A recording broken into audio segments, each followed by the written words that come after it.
The dead. The dead. Our dead.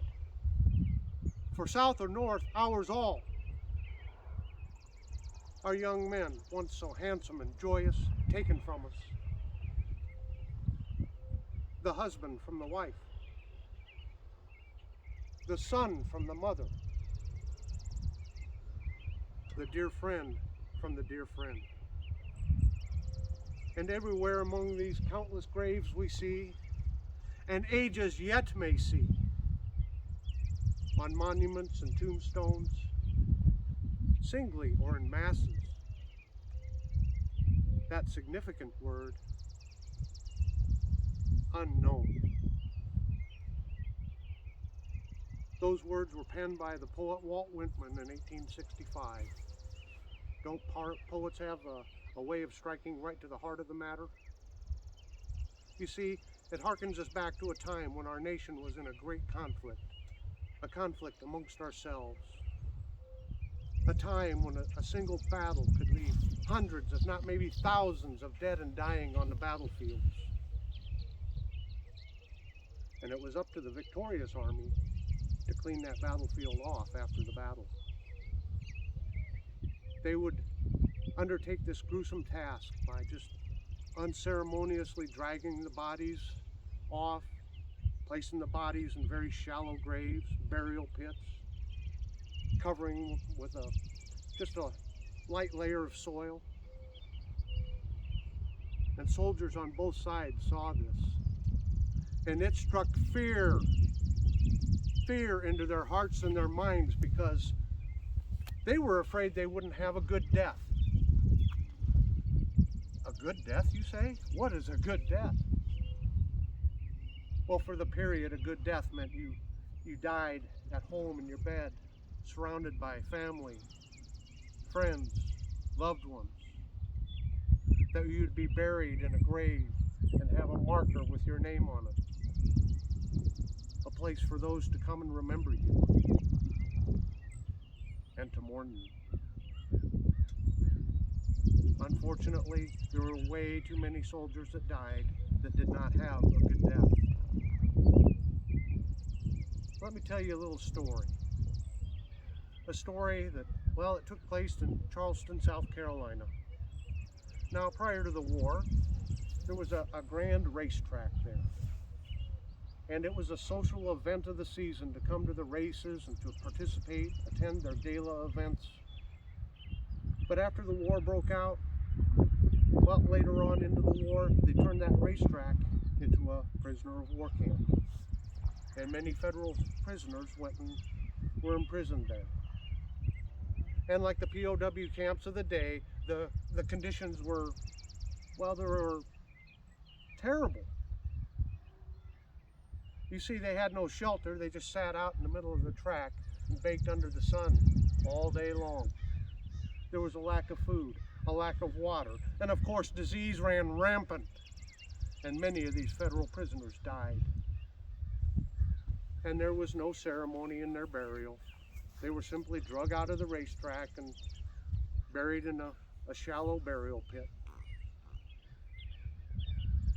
Well, you know, the end of the war was coming, and the Johnnies fled Charleston, leaving who? Primarily the people left in that town were newly emancipated slaves. And they knew what had happened inside of that racetrack. And they set out to try to give these soldiers a good death.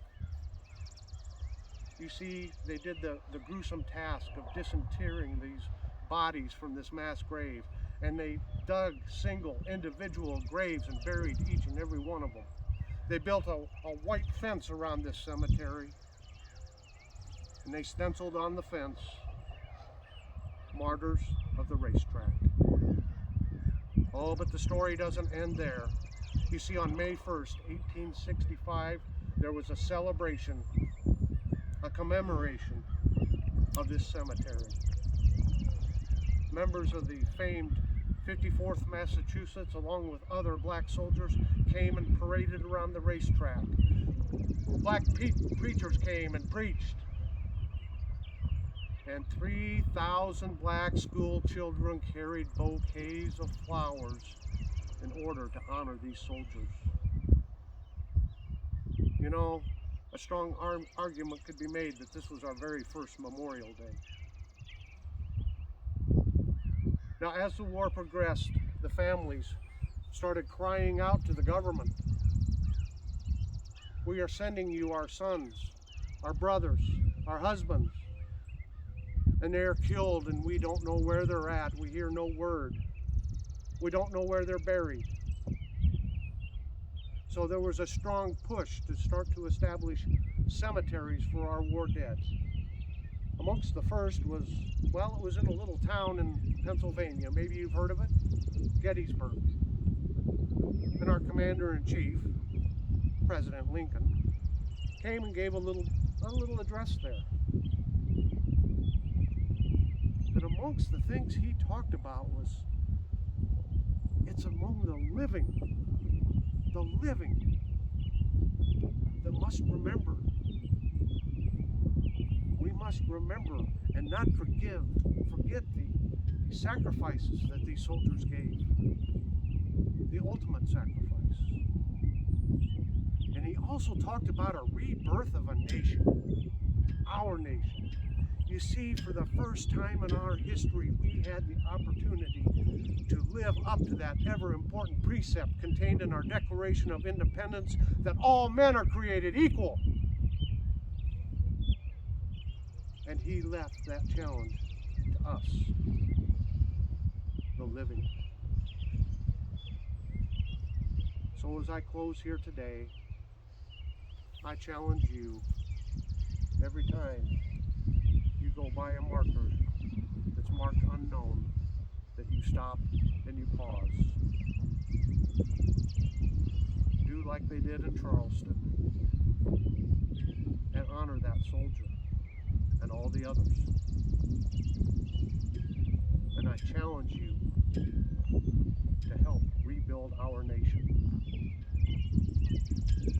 Everyone, let us do our part to make sure that these soldiers are given a good death.